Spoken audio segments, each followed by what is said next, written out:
J'ai découvert en fait toute son histoire par le biais de ma thèse, parce que je savais qu'il y avait des Calédoniens, mais je ne savais pas qu'il y avait mon grand-père dedans. Il y avait que 8 Calédoniens, et sur ces 8 Calédoniens, il y avait mon grand-père dedans.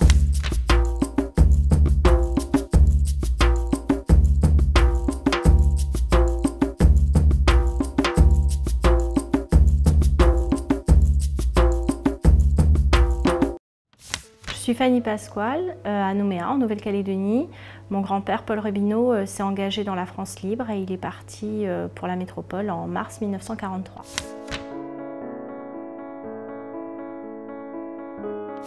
Mon grand-père était déjà d'une famille de militaires. Il avait son père qui était le capitaine du port autonome et il était également dans la réserve. Il avait déjà été mobilisé, en tout cas il avait fait ses classes. Et du coup, à sa démobilisation, quand la guerre a été déclenchée, il a voulu repartir, et notamment dans l'aviation.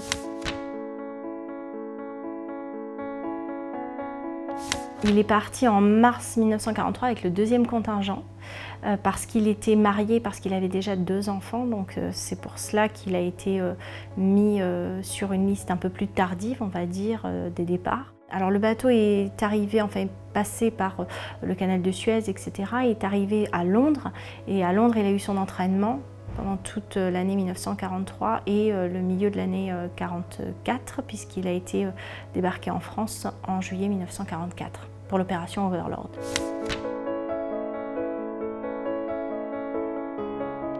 Le rôle, on va dire, des SAS était de partir derrière les lignes ennemies, et pour Overlord, donc il fallait réorganiser un petit peu la résistance, l'armée, la former, essayer de désorganiser aussi l'ennemi pour qu'il puisse, pour que le ravitaillement et en tout cas le rapatriement des troupes ennemies sur les bases soit difficile.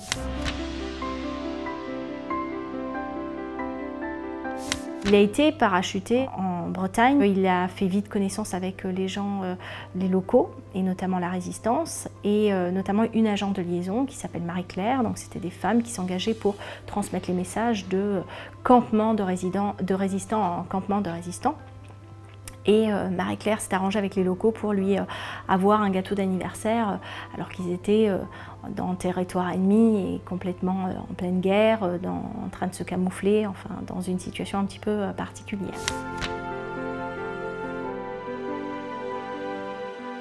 J'ai découvert en fait toute son histoire par le biais de ma thèse. J'ai fait une thèse et je me suis rendu compte qu'en fait sur l'unité que j'étudiais, mon grand-père en faisait partie. C'était un petit peu le hasard, mais le hasard complètement fortuit et complètement étonnant pour moi, parce que je savais qu'il y avait des Calédoniens, mais je ne savais pas qu'il y avait mon grand-père dedans. Il y avait que 8 Calédoniens, et sur ces 8 Calédoniens, il y avait mon grand-père dedans.